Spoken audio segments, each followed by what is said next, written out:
നമസ്കാരം. മാധ്യമജാലകം എന്ന് കൈകാര്യം ചെയ്യുന്നത് എഡിറ്റോറിയലുകളെ കുറിച്ചാണ്. നിങ്ങളിൽ എത്ര പേർ എഡിറ്റോറിയലുകൾ വായിക്കാറുണ്ടെന്നറിയില്ല. പക്ഷേ ഒരു പത്രത്തിന്റെ നിലപാടാണ് എഡിറ്റോറിയലുകൾ. ഇന്നതൊരു പാഠ്യ വിഷയം കൂടിയാണ്. മാധ്യമ വിദ്യാർത്ഥികൾക്ക് മാത്രമല്ല, സ്കൂൾ തലത്തിൽ നിന്ന് തന്നെ എഡിറ്റോറിയലുകൾ എന്ത്, എങ്ങനെ എന്നുള്ള പഠനം നടക്കുന്നു എന്നുള്ളത് സന്തോഷകരമാണ്. നമ്മൾ പറയുന്നത് പത്രങ്ങളെ കുറിച്ചാണ്. വിദ്യാഭ്യാസ രംഗത്ത് പത്രങ്ങൾ നൽകുന്ന സംഭാവനകളെ കുറിച്ചാണ്. ക്ലാസ് മുറികളിൽ നിന്ന് മാത്രമല്ല, വിദ്യാഭ്യാസം എന്ന് അടിവരയിടുകയാണ് മാധ്യമജാലകം. പരീക്ഷയ്ക്ക് പഠിക്കുന്നതിന് പണ്ടേ പോലെ ക്ലാസ്സിൽ തന്നെ പോകണമെന്നില്ല. ഇത് നമുക്ക് മനസ്സിലായത് കോവിഡ് കാലത്താണ്. അന്ന് വിദ്യാലയങ്ങൾ ഉൾപ്പെടെ എല്ലാം അടച്ചിട്ട സാഹചര്യത്തിൽ വീട്ടിലിരുന്ന് ടെലിവിഷനിലൂടെ ക്ലാസ്സിലെ പാഠങ്ങൾ പഠിക്കുന്നതിനുള്ള അവസരമുണ്ടായി. ക്ലാസ്സിൽ പഠിക്കാതെ അല്ലെങ്കിൽ പഠിച്ചതിൻ്റെ ന്യൂനത പലതും ഞാൻ തന്നെ പരിഹരിച്ചത് അക്കാലത്ത് വളരെ രസകരമായി നമ്മുടെ അധ്യാപകർ നടത്തിയിരുന്ന ടെലിവിഷൻ ക്ലാസ്സുകളിലൂടെയായിരുന്നു. അതുപോലെ തന്നെ പരീക്ഷാ സഹായി അല്ലെങ്കിൽ പരീക്ഷയ്ക്ക് സഹായകമായ രീതിയിൽ പാഠങ്ങൾ പഠിപ്പിക്കുന്ന രീതി പത്രങ്ങളും ഏറ്റെടുത്തിട്ടുണ്ട്. പുതിയ തലമുറ പത്രം വായിക്കുന്നതിൻ്റെ പത്രങ്ങളിൽ നിന്ന് അകന്നു പോകുന്നു എന്നൊക്കെ ആക്ഷേപമുള്ളപ്പോൾ കുട്ടികളെ കാച്ച് ദം യങ് എന്നല്ലേ പറയുന്നത്, കുട്ടികളെ പത്രങ്ങളിലേക്ക് അടുപ്പിക്കുന്നതിന് പത്രങ്ങൾ കണ്ടുപിടിച്ച സംവിധാനമാണ് ഒരു ഫുൾ പേജ് നിറയെ പരീക്ഷയ്ക്ക് ആവശ്യമായ പാഠങ്ങളും ചോദ്യങ്ങളും ഉത്തരങ്ങൾ എഴുതേണ്ട രീതിയും എല്ലാം വളരെ വിശദമായി വളരെ വൈദഗ്ധ്യത്തോടെ പഠിപ്പിക്കുന്ന രീതി പത്രങ്ങൾ സ്വീകരിച്ചിട്ടുണ്ട്. മിക്കവാറും എല്ലാ പത്രങ്ങൾക്കും ഈ പരീക്ഷാ സഹായി അവരുടെ ഒരു ഫീച്ചർ ആയി മാറിയിരിക്കുന്നു. എഡിറ്റോറിയലുകളുടെ പ്രാധാന്യത്തെക്കുറിച്ചാണ് ഇനി പറയുന്നത്, അഥവാ എഡിറ്റോറിയലുകളുടെ പഠനത്തെക്കുറിച്ചുള്ള പ്രാധാന്യം. സൂര്യന് കീഴിലുള്ള എന്തിനെക്കുറിച്ചും മാധ്യമപ്രവർത്തകർ അറിഞ്ഞിരിക്കണമെന്ന സാമാന്യ തത്വം നിലനിൽക്കുമ്പോഴും മാധ്യമ മേഖലയെക്കുറിച്ച് മാധ്യമരംഗത്ത് പ്രവർത്തിക്കുന്നവർ പറയുമ്പോൾ ആധികാരികത ഏറുന്നു. ഞാനിപ്പോൾ ഈ ആഴ്ച കണ്ട പത്രത്തിന്റെ അതിൽ 10ാം ക്ലാസ് കേരള പാഠാവലിയിലെ ചില പ്രധാന ചോദ്യങ്ങളും അവയ്ക്കുള്ള ഉത്തരങ്ങളും അതാണ് കണ്ടത്. അതിലൊരു ചോദ്യമാണ് മുഖപ്രസംഗം എഡിറ്റോറിയൽ തയ്യാറാക്കുമ്പോൾ ശ്രദ്ധിക്കേണ്ട കാര്യങ്ങൾ. എനിക്ക് വളരെ കൗതുകകരമായി തോന്നി. പൊതുവെ പത്രങ്ങളിലെ മുഖപ്രസംഗങ്ങൾ ആരും വായിക്കുന്നില്ല, വായനക്കാർ കുറഞ്ഞു വരുന്നു എന്ന് പരാതി ഉള്ളപ്പോഴും മുഖപ്രസംഗം ഒരു പത്രവും വേണ്ടെന്ന് വയ്ക്കുന്നില്ല. മുഖപ്രസംഗം ഇല്ലെങ്കിൽ പത്രം ആവില്ല എന്ന് തന്നെയാണ് അതിൻ്റെ കാരണം. മുതിർന്നവരും വായിക്കുന്നില്ല, കുട്ടികളും വായിക്കുന്നില്ല. ഈ 10ാം ക്ലാസ്സിൽ പഠിക്കുന്ന കുട്ടികൾ ഒട്ടും വായിക്കാൻ സാധ്യതയില്ല. പക്ഷെ അവർക്ക് പഠിക്കാനുള്ള ചോദ്യമാണ്, അല്ലെങ്കിൽ പരീക്ഷയ്ക്ക് വരാൻ സാധ്യതയുള്ള ചോദ്യമാണ് മുഖപ്രസംഗം എഴുതുക എന്നുള്ളത്. അതുകൊണ്ടാണല്ലോ ഇവിടെ എഡിറ്റോറിയൽ തയ്യാറാക്കുമ്പോൾ ശ്രദ്ധിക്കേണ്ട കാര്യങ്ങൾ എന്ന പേരിൽ തന്നെ ഒരു ചോദ്യം കൊടുത്തിരിക്കുന്നത്. അതിന് വിശദമായ ഉത്തരവും കൂടി കൊടുത്തിട്ടുണ്ട്. എങ്ങനെയാണ് വിഷയം അവതരിപ്പിക്കേണ്ടത്, എങ്ങനെയാണ് അത് വിവരിക്കേണ്ടത്, എങ്ങനെയാണ് ഒടുവിൽ നിർദ്ദേശങ്ങൾ നൽകേണ്ടത്, അങ്ങനെ എല്ലാ കാര്യങ്ങളും പറഞ്ഞിട്ടുണ്ട്. ആ ചോദ്യാവലിക്ക് അനുസൃതമായി വിഷയത്തെ കൈകാര്യം ചെയ്താൽ ലക്ഷണമൊത്ത എഡിറ്റോറിയൽ ആകാൻ സാധ്യതയുണ്ട്. പക്ഷെ എഡിറ്റോറിയൽ നന്നാകുന്നത് അതുകൊണ്ട് മാത്രമല്ല എന്ന് നമുക്കറിയാം. എന്നിരുന്നാലും പത്രങ്ങൾ വിദ്യാഭ്യാസ രംഗത്തേക്ക് നൽകുന്ന സംഭാവനകൾ ഒട്ടും ചെറുതല്ല എന്ന് തന്നെ പറയാം. ഇത് ശരിവെക്കുന്നു എറണാകുളം മാർ അത്തനേഷ്യസ് ഹൈസ്കൂളിലെ വിദ്യാർത്ഥികളും അധ്യാപകരും. ഞാൻ വായിക്കാറുണ്ട്, പിള്ളേരെ കൊണ്ട് അത് കാണിക്കാറുണ്ട്. മലയാളം ഫസ്റ്റ് എടുക്കുന്ന പിള്ളേരെയാണ് ഞാൻ കൂടുതലത് കാണിക്കുന്നത്. ഇന്ന പേജിൽ ഇന്ന കോളത്തിലുള്ളതാണ് അത്, അതിൽ ഏറ്റവും പ്രാധാന്യമുള്ള ഭാഗമാണ് എഡിറ്റോറിയലായിട്ട് വരുന്നതെന്നെല്ലാം പറഞ്ഞു കൊടുത്ത് കാണിച്ചു കൊടുത്തിട്ടുണ്ട്. അങ്ങനെയുള്ള ആദ്യത്തെ മെയിൻ വാർത്തകളൊക്കെ വായിക്കും. പിന്നെ കൂടുതലും സ്പോർട്സാണ് ഞാൻ അങ്ങനെ നോക്കാറ്. 10ാം ക്ലാസ്സിൽ തന്നെ മലയാള സെക്കൻഡിൽ ഒരു പാഠമുണ്ട്, പത്രനീതി എന്ന് പറഞ്ഞൊരു പാഠമുണ്ട്. അതിനകത്ത് പത്രങ്ങൾ എങ്ങനെ നമ്മെ സഹായിക്കുന്നു, ഏതെല്ലാം രീതിയിൽ അവർ പെരുമാറണം, എങ്ങനെയുള്ള വാർത്തകളാണ് കൊണ്ടുവരേണ്ടത് എന്നെല്ലാം കൃത്യമായിട്ട് തന്നെ അതിനകത്ത് പറയുന്നുണ്ട്. അങ്ങനെ ഇരുത്തി അങ്ങനെ വായിക്കാറൊന്നുമില്ല, ഇഷ്ടമുള്ളത് നോക്കി വായിക്കും. കുട്ടികൾ ഇവിടെ നിന്ന് അങ്ങനെ വായിക്കാറില്ല, പക്ഷേ അവർ വീടുകളിൽ പത്രങ്ങളിൽ നിന്ന് അങ്ങനെ വായിക്കാറുണ്ടെന്ന് പറഞ്ഞു. അതിനകത്ത് ക്വസ്റ്റ്യനൊക്കെ ചോദിച്ചു കഴിഞ്ഞാൽ അവർ പറയാറുണ്ട്, ആൻസേഴ്സ് പറയാറുണ്ട്. അത് എക്സാമിന് നമുക്ക് ഉപയോഗമുള്ള കാര്യങ്ങൾ തന്നെയാണ്. ഈ സ്കൂൾ സ്വന്തമായി ഒരു പത്രം നടത്തുന്നുണ്ട്. ആദ്യകാലങ്ങളിൽ അച്ചടിച്ച പത്രമാണ് ഇറക്കിയിരുന്നത്. പിന്നീട് അത് ഓൺലൈൻ പത്രമായി കൂടുതൽ വായനക്കാരിലേക്ക് എത്തിക്കാൻ ഇവർക്കായി. പ്രിൻറ്റിങ് നമുക്കിത് നമ്മൾ സാധാരണ ഫസ്റ്റ് ഇവിടെ ചെയ്തതെന്ന് പറഞ്ഞാൽ ഇത് പരസ്യം വാങ്ങിച്ചാണ് ഫ്രീ ആയിട്ടാണ് നമ്മൾ ചെയ്തത്. അപ്പോൾ പിന്നീട് പരസ്യത്തിൻ്റെയൊക്കെ ഒരു ലഭ്യത കുറവും മറ്റ് സാമ്പത്തിക പ്രോബ്ലമൊക്കെ വന്നപ്പോഴാണ് നമ്മളിതൊരു ഓൺലൈൻ പത്രത്തിലേക്ക് മാറിയത്. കേരളത്തിൽ പ്രത്യേകിച്ച് എറണാകുളം ജില്ലയിലെ 25ഓളം സ്കൂളുകളുടെ ഓൺലൈൻ പത്രം നമ്മൾ ഓൺലൈനിലല്ല ഓഫ്ലൈൻ പ്രിൻ്റഡ് പത്രം നമ്മൾ ചെയ്തിട്ടുണ്ട്. അപ്പോൾ നമ്മുടെ മനസ്സിലുള്ളതെന്ന് പറഞ്ഞാൽ കുട്ടികളെ ഉൾപ്പെടുത്തിക്കൊണ്ടൊരു എഡിറ്റോറിയൽ ബോർഡ് രൂപീകരിച്ച് പിന്നെ വിവിധ വാർത്തകൾ കുട്ടികളെ കൊണ്ട് ചെറിയ ചെറിയ ലേഖനങ്ങൾ അതുപോലെ കവിതകൾ ഇതെല്ലാം എഴുതി തയ്യാറാക്കി അവരുടെ ഫോട്ടോ വച്ച് അവർ അതുമായി ബന്ധപ്പെട്ട പേജുകളിലൂടെ ആഡ് ചെയ്യണമെന്നൊരാഗ്രഹം നമ്മുടെ മനസ്സിലുണ്ട്. നമ്മൾ പറഞ്ഞു വന്നത് എഡിറ്റോറിയലുകളെ കുറിച്ചാണ്. ഇത് പഠനത്തിനോടൊപ്പം സർഗാത്മക കഴിവും പരിചയ സമ്പന്നതയുമാണ്. മികച്ച എഡിറ്റോറിയലുകൾ എങ്ങനെ ജനിക്കുന്നുവെന്ന് സെബാസ്റ്റ്യൻ പോൾ പറയുന്നു. നല്ല എഡിറ്റർമാർ എഡിറ്റോറിയൽ എഴുതുന്നത് ഈ ചോദ്യാവലിയുടെ ഒന്നും അടിസ്ഥാനത്തിലല്ല. അവർ അവരുടെ ഒരു സർഗാത്മകത എന്ന് പറയാമല്ലോ, ഒരു ക്രിയേറ്റിവിറ്റിയാണ്. ആർട്ടിഫിഷ്യൽ ഇൻ്റലിജൻസിൻ്റെ കാലത്ത് ആ കൃത്രിമ സംവിധാനം ഉപയോഗപ്പെടുത്തി എഡിറ്റോറിയൽ വേണമെങ്കിൽ എഴുതാം. എഡിറ്റോറിയൽ അപ്രകാരം എഴുതുന്ന പത്രങ്ങൾ ഉണ്ട് എന്നാണ് ചില പത്രങ്ങളൊക്കെ വായിക്കുമ്പോൾ, ഇംഗ്ലീഷ് പത്രങ്ങൾ വായിക്കുമ്പോൾ എനിക്ക് തോന്നുന്നത്. പക്ഷേ ഒരു നല്ല പത്രത്തിൻ്റെ ലക്ഷണമൊത്ത എഡിറ്റോറിയൽ അത് ഒരു ആർട്ടിഫിഷ്യൽ ഇൻ്റലിജൻസിനും യന്ത്രമനുഷ്യനും യാന്ത്രികമായി എഴുതാൻ കഴിയുന്നതല്ല. അത് സ്വാഭാവികമായി വരുന്ന ഒന്നാണ്. പക്ഷേ ഈ പരീക്ഷയ്ക്ക് ഈ ചോദ്യം വരാൻ സാധ്യതയുണ്ട്. അതിന് ഉത്തരം തയ്യാറാക്കേണ്ടത് എങ്ങനെ, അതിനുള്ള നിർദ്ദേശങ്ങളും ഈ പത്രത്തിൽ നൽകിയപ്പോൾ ഞാനതിൽ കാണുന്നത് പോസിറ്റീവായ ഒരു വശം, ഈ വിദ്യാർത്ഥികളെ ആ ചെറുപ്രായത്തിൽ തന്നെ പത്രങ്ങളുമായി പരിചയപ്പെടുത്തി കൊടുക്കുന്ന ഒരു സംവിധാനത്തെക്കുറിച്ചാണ്. ഞാൻ പണ്ടേ ആലോചിക്കാറുണ്ടത്. പത്രം അല്പം ജേർണലിസ്റ്റ് ആകാൻ അല്ലെങ്കിലും അങ്ങനെ ഉദ്ദേശമില്ലെങ്കിലും അല്പം ജേർണലിസത്തിലെ പാഠങ്ങൾ നമ്മുടെ സ്കൂൾ വിദ്യാർത്ഥികളെ പഠിപ്പിക്കാവുന്നതാണ്. എഴുതുക മാത്രമല്ല, എഴുതുന്നത് അത് സ്വാഭാവികമായും അത് എഴുതുന്നതിനുള്ള നല്ല പരിശീലനമാണത്. എഴുതുന്നതിന് മാത്രമല്ല, തെറ്റുകൾ തിരുത്തുന്നതിന് പോലും പ്രൂഫ് റീഡിങ് പ്രിന്റിങ്ങിൻ്റെ ഒരു അവിഭാജ്യ ഘടകമാണല്ലോ അത്. അതൊക്കെ എങ്ങനെയാണ് എന്നൊക്കെ കുട്ടികൾ അറിഞ്ഞിരിക്കുന്നത് നല്ലതാണ്. ഒരു കല്യാണത്തിനുള്ള ക്ഷണക്കത്തെങ്കിലും അച്ചടിക്കുമ്പോൾ അതിൻ്റെ പ്രൂഫ് നോക്കിക്കൊടുക്കേണ്ടത് എങ്ങനെ എന്നുകൂടി കുട്ടികൾ പഠിക്കേണ്ടതാണ്. അതാണ് പ്രയോജനകരമായ പാഠ്യരീതി എന്ന് പറയുന്നത്. നമ്മൾ കുറേ ക്ലാസിക്കുകളും കഥകളും കവിതകളും മാത്രം പഠിച്ചാൽ പോരാ, കമ്മ്യൂണിക്കേറ്റീവ് ഇംഗ്ലീഷ് മാത്രം പഠിച്ചാൽ പോരാ. എപ്രകാരമാണ് ഈ ഭാഷ നമുക്ക് പ്രയോജനപ്പെടുത്താൻ കഴിയുന്നത് അതുകൂടി കുട്ടികളെ പഠിപ്പിക്കേണ്ടതാണ്. എഡിറ്റോറിയൽ എന്ന ഇംഗ്ലീഷ് വാക്കിന് നമ്മൾ നൽകിയിരിക്കുന്ന അതിമനോഹരമായ പരിഭാഷയാണ് മുഖപ്രസംഗം എന്നുള്ളത്. നമ്മൾ എഡിറ്റോറിയൽ എന്ന വാക്ക് നമുക്ക് പരിചയമുണ്ട്, ലീഡർ എന്ന വാക്ക് നമുക്ക് പരിചയമുണ്ട്. അമേരിക്കയിൽ എഡിറ്റോറിയലും ഇംഗ്ലണ്ടിൽ ലീഡർ ആണോ, അതാണ് ഈ മുഖലേഖനം എന്ന് പറയുന്നത്.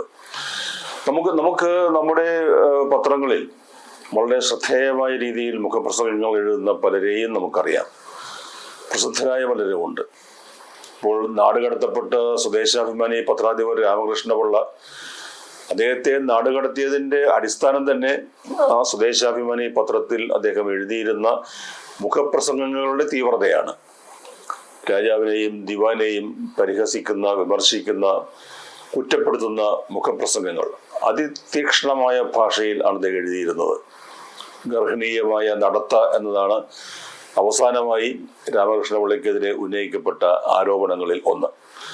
അവിടെ മുതൽ ഇങ്ങോട്ട് ഓരോ എഡിറ്റർക്കും ആ എഡിറ്ററുടെ ശൈലി, ചിലർ തീവ്രമായി എഴുതുന്നു, ചിലർ നന്നായി എഴുതുന്നു, ഭാഷാശുദ്ധിയോടെ എഴുതുന്നു, ചിലർ ആശയ വ്യക്തതയോടെ എഴുതുന്നു. അങ്ങനെ പലതരത്തിലുമുണ്ട്. അച്ചടക്കത്തോടെ മുഖപ്രസംഗം എഴുതുക എന്നുള്ളതും ഒരു പ്രധാനപ്പെട്ട ലക്ഷണം തന്നെയാണ്. ഇപ്പോൾ EMS നമ്പൂതിരിപ്പാട് ദേശാഭിമാനിക്ക് വേണ്ടി മുഖപ്രസംഗം എഴുതുന്ന കാലമുണ്ടായിരുന്നു. അദ്ദേഹം ഡിക്റ്റേഷനാണ്, പറഞ്ഞുകൊടുത്ത് എഴുതിക്കുകയാണ്. അദ്ദേഹത്തിൻ്റെ ലെങ്ത് നിശ്ചയിച്ചിരുന്നത് ആ പറഞ്ഞു കൊടുക്കുന്നതിൻ്റെ സമയദൈർഘ്യമാണ്. 20 മിനിറ്റ് ഡിക്റ്റേറ്റ് ചെയ്താൽ കൃത്യമായി ആ പത്രത്തിൽ എഡിറ്റോറിയൽ സ്പേസിൽ ആവശ്യമായ മാറ്റർ ആയിക്കഴിഞ്ഞു. ചിലർ എഴുതുന്ന കടലാസിൻ്റെ വലിപ്പം നോക്കിയിട്ടാണ്. ഇപ്പോൾ കമ്പ്യൂട്ടറിൻ്റെ കാലത്ത്, ലാപ്ടോപ്പിൻ്റെ ഒക്കെ കാലം വന്നപ്പോൾ വേർഡ് കൗണ്ടിങ് അതിൽ തന്നെയുണ്ട്. എപ്പോഴും നമുക്കതറിയാം. പക്ഷേ ഈ അച്ചടക്കം ഒന്നും പാലിക്കാതെ അങ്ങനെ നീട്ടി നീട്ടി നീട്ടി മുഖപ്രസംഗം എഴുതുന്ന ആളുകളുമുണ്ട്. അതും വായിക്കുന്നവരൊക്കെ ഉണ്ടായിരുന്നിരിക്കാം. കാരണം മത്തായി മാഞ്ഞിരാൻ അദ്ദേഹത്തിനൊരു പത്രം ഉണ്ടായിരുന്നു, കേരള പ്രകാശം, കൊച്ചിയിൽ നിന്ന്. ആ കേരള പ്രകാശത്തിൽ അദ്ദേഹത്തിൻ്റെ മുഖപ്രസംഗം ശരിക്കും പ്രസംഗം തന്നെയായിരുന്നു. അദ്ദേഹം ഇങ്ങനെ ശരീരത്തിൽ എണ്ണ തേച്ച് ഉലാത്തിക്കൊണ്ട് പ്രസംഗിക്കും. അത് സഹപത്രാധിപന്മാർ അടുത്തിരുന്ന് എഴുതിയെടുക്കും. അതാണ് മുഖപ്രസംഗമായി വരുന്നത്. 4 പേജുള്ള പത്രത്തിൽ മിക്കവാറും 1 പേജ് 8 കോളം ആ മുഖപ്രസംഗമായിരിക്കും. മത്തായിയുടെ ആ സുവിശേഷം വായിക്കുന്നതിന് വേണ്ടിയാണ് അന്ന് കൊച്ചിയിലും പരിസര പ്രദേശത്തുമുള്ള തൊഴിലാളികൾ കേരള പ്രകാശം വാങ്ങിയിരുന്നത്. അങ്ങനെ പല കൗതുകങ്ങളും എഡിറ്റോറിയലുമായി ബന്ധപ്പെട്ട് നമുക്ക് പറയാൻ കഴിയും. പക്ഷേ ക്ലാസിക് ആയിട്ടുള്ള എഡിറ്റോറിയൽ അതൊക്കെ എഴുതിയിട്ടുള്ളവർ അത് ഇംഗ്ലീഷിൽ മാത്രമല്ല നമ്മുടെ നാട്ടിലുമുണ്ട്. ഇപ്പോൾ മഹാത്മാഗാന്ധി മരിച്ചപ്പോൾ ഇന്ത്യൻ എക്സ്പ്രസിൽ പോത്തൻ ജോസഫ് എഴുതിയ എഡിറ്റോറിയൽ, അല്ലെങ്കിൽ ജവഹർലാൽ നെഹ്റു, ലാൽ ബഹാദൂർ ശാസ്ത്രി അവരുടെയൊക്കെ മരണാനന്തരം ഇന്ത്യൻ എക്സ്പ്രസിൽ തന്നെ ഫ്രാങ്ക് മൊറൈസ് എഴുതിയ മുഖപ്രസംഗം, ഹിന്ദുസ്ഥാൻ ടൈംസിൽ അദ്ദേഹത്തെ അവിടെ നിന്ന് പുറത്താക്കത്തക്ക രീതിയിൽ ഇന്ദിരാഗാന്ധിയെ, പ്രധാനമന്ത്രിയെ വിമർശിച്ചുകൊണ്ട് BG വർഗീസ് എഴുതിയിട്ടുള്ള മുഖപ്രസംഗങ്ങൾ, അങ്ങനെ പലതും നമുക്ക് ചൂണ്ടിക്കാണിക്കാനുണ്ട്. ഇവയുമായൊക്കെ ഒന്ന് നമ്മുടെ വിദ്യാർത്ഥികളെ അടുപ്പിക്കുക, അവരെ ഒന്ന് പരിചയപ്പെടുത്തുക. എഡിറ്റോറിയൽ എന്ന് പറഞ്ഞാൽ എന്താണ്? എഡിറ്റോറിയൽ വായിക്കാനുള്ളതാണ്.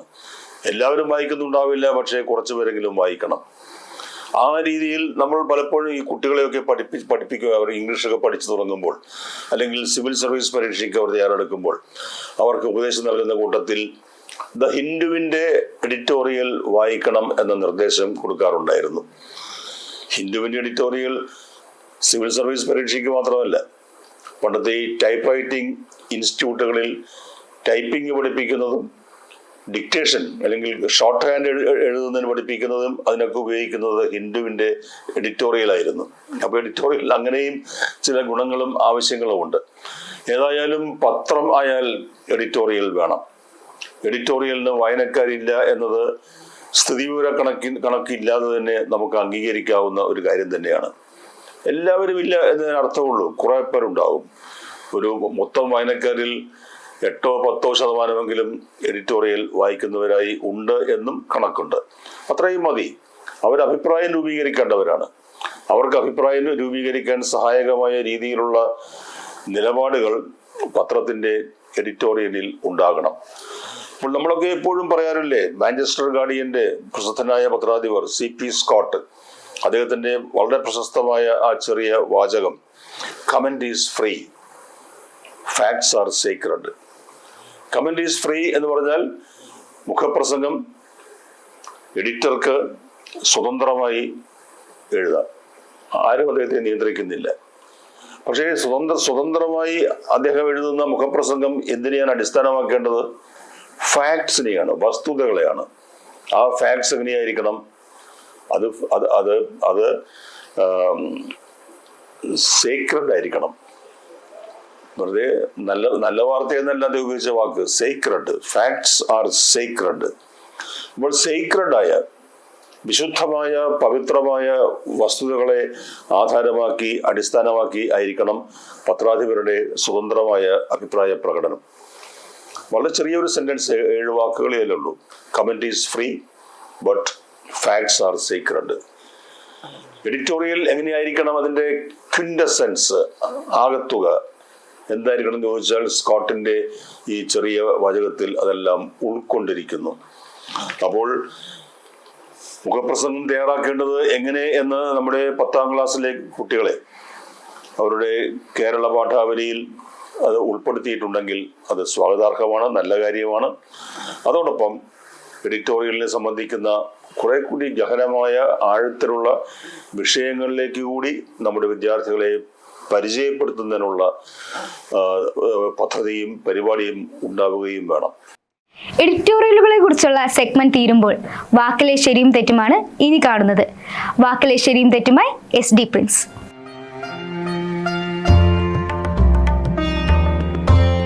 ജീവിതത്തിൻ്റെ പരമമായ ലക്ഷ്യം എന്താണ് എന്നതിനെക്കുറിച്ച് പല കാഴ്ചപ്പാടുകളുണ്ട്.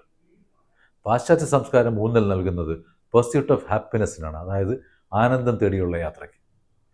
ഇന്ത്യൻ സംസ്കാരമാകട്ടെ അറിവ് തേടിയുള്ള യാത്രയ്ക്കാണ് ഊന്നൽ നൽകുന്നത്, പെർസ്യൂട്ട് ഓഫ് നോളജ്. വാക്കിലെ ശരിയിൽ ഈ ആനന്ദവും അറിവും ഒക്കെ പറയുന്നതിൻ്റെ കാര്യം എന്താണെന്ന് ഒരുപക്ഷെ ആലോചിക്കുന്നുണ്ടാവും. കഴിഞ്ഞ ദിവസം ബജറ്റിലെ വാർത്തകൾ കണ്ടപ്പോൾ ഒരു സംശയം തോന്നി.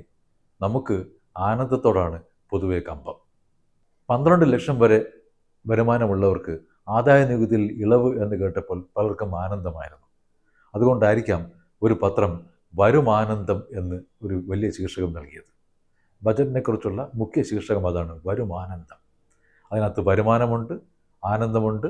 ആനന്ദം ഒരു കാലത്ത് വരുമെന്നുള്ള പ്രതീക്ഷയുമുണ്ട്. കണ്ടപ്പോൾ ലളിതമെങ്കിലും രസകരമായി തോന്നി ഈ ശീർഷകം. അപ്പോഴാണ് ഓർത്തത്, ഈ ആനന്ദം എന്നത് ഈയിടെയായി പലപ്പോഴും കാണുന്നുണ്ട്. സന്തോഷവും അഭിമാനവും കൊണ്ടുവരുന്ന വാർത്തകളിലൊക്കെ ഈ ആനന്ദം ഈയിടെയായി കടന്നു വരുന്നത് ഒരു പതിവായിട്ട്. കഴിഞ്ഞ ദിവസം ചെസ്സിൽ ഗുകേഷിനെ തോൽപ്പിച്ച് പ്രജ്ഞാനന്ദ മുന്നിലെത്തിയപ്പോൾ ഇന്ത്യാനന്ദം എന്ന് ഒരു പത്രം എഴുതിയിരുന്നു. ഇതേ പത്രം തന്നെ കുറച്ച് നാൾ മുമ്പ് തിരുവനന്തപുരത്ത് വെച്ച് സ്കൂൾ യുവജനമേള നടന്നപ്പോൾ ആനന്ദപുരം എന്ന് എഴുതിയിരുന്നു. നല്ലൊരു ഫുട്ബോൾ കളി കഴിഞ്ഞപ്പോൾ അതിൻ്റെ ആവേശത്തിൽ ഈ പത്രം പണ്ടൊരിക്കൽ എഴുതിയിരുന്നു ഗോളോഹരി ആനന്ദം. അങ്ങനെ ആനന്ദവും ആഹ്ലാദവും ആദായവും ഒക്കെ ചേർന്നാണ് ബജറ്റ് വാർത്തകൾ നമ്മുടെ മുന്നിലേക്ക് വന്നത്. ഒരു പത്രത്തിൽ ലക്ഷ്മി കടാക്ഷം എന്നുവരെ ബജറ്റിനെക്കുറിച്ച് എഴുതി കണ്ടു. എന്തുകൊണ്ടാണെന്നറിയില്ല, ഈ 12 ലക്ഷത്തിന് കിട്ടിയ ഇളവിനെക്കുറിച്ച് വാതോരാതെ പറയുകയാണ് പല പത്രങ്ങളും ചെയ്തത്. അതുകൊണ്ടാവും ഒരു പത്രം എഴുതിയിരുന്നത് മധുര 12 എന്ന്. മധുര 17 എന്നും 18 എന്നൊക്കെ നമ്മൾ കേട്ടിട്ടുണ്ട്. ഈ 12 ലക്ഷം വെച്ച് മധുര 12 എന്നാണ് ഒരു പത്രം എഴുതിയത്. ആനന്ദത്തിൻ്റെ പ്രകടനം മറ്റ് ശീർഷകങ്ങളിലും കാണാനുണ്ടായിരുന്നു. ആഹാ ആദായം എന്ന് ഒരു പത്രത്തിൽ. കാർഷിക മേഖലയ്ക്ക് ബജറ്റിൽ നൽകിയ പരിഗണനയെക്കുറിച്ച് പറഞ്ഞു വരുമ്പോൾ ആകർഷകം എന്നെഴുതിയിട്ടുണ്ട്. 2 മഷി കൊണ്ടാണ് അച്ചടിച്ചിരിക്കുന്നത്. അതിൽ ആകർഷണവുമുണ്ട്, കർഷകവുമുണ്ട്. യുവാക്കളെ കുമാരനെന്നും യുവതികളെ കുമാരിയെന്നും വിളിക്കുന്നത് നമ്മുടെ ഭാഷയിൽ പതിവാണ്. ഈയിടെ അണ്ടർ 19 വനിതാ 2020 മത്സരം നടന്നു. അപ്പോൾ ലോകകപ്പ് ഒന്നിലേറെ തവണ നമ്മൾ നേടിയപ്പോൾ അത് വലിയ വാർത്തയായി. കുമാരി സംഭവം എന്നായിരുന്നു ഒരു പത്രം അതിനെ വിശേഷിപ്പിച്ചത്. ടീമിലെ ഒരംഗത്തിൻ്റെ പേര് ജോഷിത എന്നാണ്, മലയാളിയുമാണ്. കേരളത്തിൻ്റെ കപ്പ് ഓഫ് ജോയ് എന്നാണ് ആ കുട്ടിയെ ഒരു പത്രം വിശേഷിപ്പിച്ചത്. ഒരുപക്ഷെ വടക്കേ ഇന്ത്യയിലായിരുന്നെങ്കിൽ കപ്പ് ഓഫ് ജോഷ് എന്ന് പറഞ്ഞാൽ ജോഷിതയ്ക്ക് ചേരുന്നത് ജോഷാണല്ലോ. കുമാരിമാരുടെ വിജയം മാത്രമല്ല, കുമാരന്മാരുടെ വിജയം പത്രങ്ങൾ നന്നായി ആഘോഷിക്കാറുണ്ട്. ചെസ്സിൽ ഏറ്റവും പ്രായം കുറഞ്ഞ ലോക ചാമ്പ്യനായ ഗുകേഷ് വന്നപ്പോൾ കൗമാര ചരിതം എന്നായിരുന്നു ഒരു പത്രത്തിൽ ശീർഷകം വന്നത്. ഗുകേഷിന് യങ് ഇന്ത്യൻ കിങ് എന്ന് വരെ ഒരു പത്രം എഴുതിയിരുന്നു. ഡിങ് ലിറന് ചെക്ക് പറഞ്ഞുകൊണ്ടാണ് ഗുകേഷ് ജയിച്ചത്. അതുകൊണ്ട് പൊന്നി ചെക്ക എന്ന് ഒരു പത്രം എഴുതിയിരുന്നു. ചെറുക്കാന്ന് വിളിക്കുകയല്ല ചെയ്തത്, ചെക്കുമായി ചേർത്തിട്ടാണ് പൊന്നി ചെക്ക എന്ന് വിളിച്ചത്. പക്ഷെ എന്നാലും ആ ചെക്ക എന്നുള്ള വിളിയിൽ ഒരു സുഖം തോന്നുന്നില്ല. കാരണം കൊച്ചുകുട്ടിയാണെങ്കിൽ പോലും അങ്ങനെ വിളിക്കാമോ എന്നൊരു ചോദ്യമുണ്ട്. പലപ്പോഴും നമുക്ക് തോന്നാറുണ്ട് മലയാള പത്രങ്ങൾ ഏറ്റവും ഗൗരവത്തോടെ കൈകാര്യം ചെയ്യുന്നത് പ്രമുഖ വ്യക്തികളുടെ നിര്യാണ വാർത്തയാണെന്നാണ്. എഴുത്തിൻ്റെ ഏറ്റവും നല്ല ഉദാഹരണങ്ങളായിരിക്കും പലപ്പോഴും ഈ വാർത്തകൾ തെളിയുക. ഭാവഗായകൻ പി ജയചന്ദ്രൻ്റെ നിര്യാണ വാർത്ത പത്രങ്ങൾ വന്നപ്പോൾ ഈ കഴിവ് കാണാനായിരുന്നു. അനശ്വര ജയഗീതം എന്നാണ് ഒരു പത്രം അദ്ദേഹത്തിൻ്റെ ഗാനങ്ങളെ വിശേഷിപ്പിച്ചത്. ഭാവഗായകൻ എന്നൊരു പേരുള്ളത് കൊണ്ട് ഭാവഗാനവുമായി ബന്ധപ്പെട്ടുള്ള ശീർഷകങ്ങളായിരുന്നു ജയചന്ദ്രനായി ഏറ്റവും കൂടുതൽ നൽകപ്പെട്ടത്. ഭാവഗാനം നിലച്ചു വന്ന് ഒന്നിലേറെ പത്രങ്ങൾ കണ്ടിരുന്നു. ഭാവചന്ദ്രൻ തിരി താഴ്ത്തി എന്ന് ഒരു പത്രം എഴുതിയിരുന്നു. നിലച്ചു ഭാവഗീതം എന്ന് ഒന്നിലേറെ പത്രങ്ങൾ എഴുതി കണ്ടിരുന്നു. ആയിരക്കണക്കിന് പാട്ടുകൾ ജയചന്ദ്രൻ പാടിയിട്ടുണ്ടെങ്കിലും ചില പാട്ടുകളോട് ശ്രോതാക്കൾക്ക് വല്ലാത്തൊരു മമതയാണ്. അത്തരത്തിലൊരു പാട്ടിൻ്റെ വരിയായിരുന്നു പല വാർത്താ ശീർഷകങ്ങളിലും നമ്മൾ കണ്ടത്. ശ്രുതി താഴ്ത്തി പൂങ്കുയിൽ എന്നായിരുന്നു ഒരു പത്രത്തിൽ കണ്ടത്. ശ്രുതി താഴ്ത്തി എന്ന് മാത്രം ഒരു പത്രം എഴുതിയിരുന്നു. അവിടെ മലയാളിയുടെ രാപ്പകലുകളിൽ വികാരസാഗര ബീജികളായി നിറഞ്ഞ ഗായകൻ എന്നാണ് അവിടെ എഴുതി കണ്ടത്. ഈ രാപ്പകലുകൾ എന്ന് പതിവായി നമ്മൾ എഴുതാറുണ്ട്. പക്ഷേ രാപ്പകലുകൾ മതി, ശരിയായ രൂപം അതാണ്. ചിലരൊക്കെ എഴുതി രാപ്പകലുകൾക്ക് ഒരു ശരിരൂപം കൊണ്ടുവരുന്നേ ഉള്ളൂ. പക്ഷേ യഥാർത്ഥ ശരി രാപ്പകലുകളാണ്. ഒരു പത്രത്തിൽ അനുരാഗ് ഗാനം പോലെ എന്നായിരുന്നു ശീർഷകം. ജയചന്ദ്രൻ്റെ പ്രശസ്തമായൊരു പാട്ടിലെ വരിയാണത്. ധന്യമാം ഉപാസന എന്ന് മറ്റൊരു പാട്ടിനെ ഉദ്ധരിച്ചുകൊണ്ട് ഒരു പത്രം ശീർഷകം നൽകിയിരുന്നു. മലയാളിക്ക് പ്രണയത്തിലും വിരഹത്തിലും സന്തോഷത്തിലും സന്താപത്തിലും കൂട്ടായി നിന്ന ശബ്ദമെന്നാണ് ആ പത്രം ജയചന്ദ്രനെ വിശേഷിപ്പിച്ചത്. മറ്റൊരു പത്രത്തിൽ മൗനം പോലും മധുരം എന്ന ശീർഷകമായിരുന്നു. ജയചന്ദ്രൻ പാടിയ ഓരോ പാട്ടിലും ഇത്തരത്തിലുള്ള ശീർഷകമാക്കാൻ പറ്റിയ വരികളുണ്ടായിരുന്നു എന്നുള്ള കാര്യം അത് കാണുമ്പോഴാണ് ഓർമ്മ വരുന്നത്. എന്തൊക്കെ പറഞ്ഞാലും നമ്മുടെ പത്രങ്ങൾ അങ്ങേയറ്റം സ്നേഹത്തോടെയും ആദരത്തോടെയുമാണ് ജയചന്ദ്രനെ യാത്രയാക്കിയത്. മറക്കാനാവില്ല ഒരിക്കലും ചില ദുരന്തങ്ങൾ. ഉണങ്ങാത്ത മുറിവുമായി നിൽക്കുന്നു വയനാട്.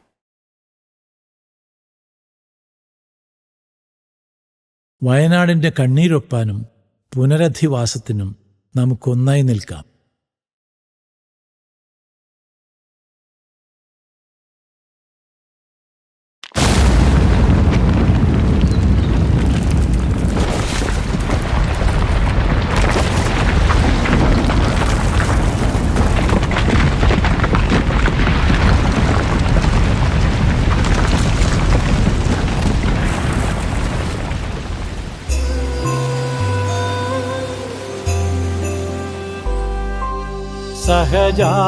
സഹജാതരില്ലാതെ ഒരു പുലർവേള ഒന്നായി നേരിടാം തണലായി തുണയാ കേരളമേ പോരൂ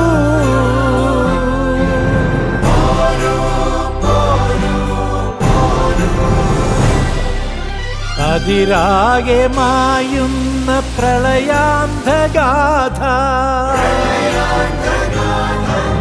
കേരളമേ പോരൂ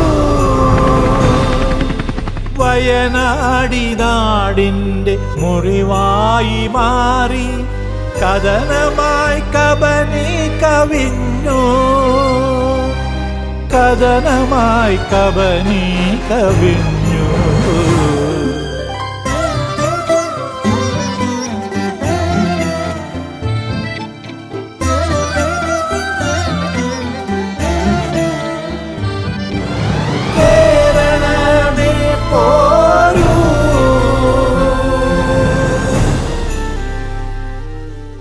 ഒരു മാത്ര കൺ തുറന്നപ്പോൾ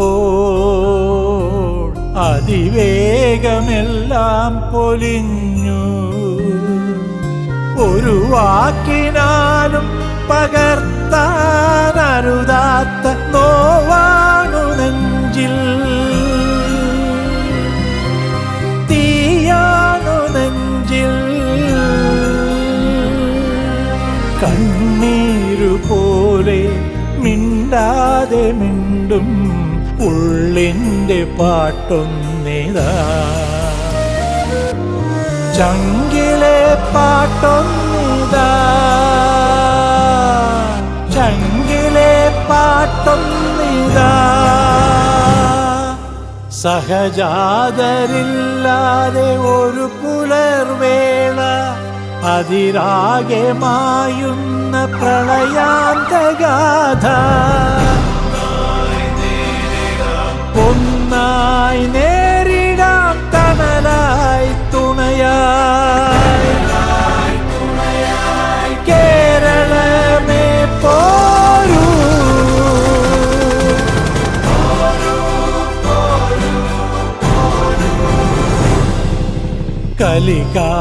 കലികാലമേഘങ്ങൾ മൃതി നൃത്തമാടി മലമേടിൻ മുടിയുലച്ചാടി ഒരുപാടു ജന്മങ്ങൾ ഒഴുകിക്കലങ്ങി കവനി നിണച്ചോലയായി ഒന്നു പറയാതെ വന്നു മരണം വിഴുങ്ങി നിലയറ്റ കയമായി ഭൂമി എവിടെയാണെന്നറിവില തിരയുന്നു ജീവന്റെ സ്പന്ദം കേരളമേ പോരൂ കേരളമേ പോരൂ ഒന്നായി നേരിടാം തണലായി തുണയായി ഒന്നായി നേരിടാം തണലായി തുണയായി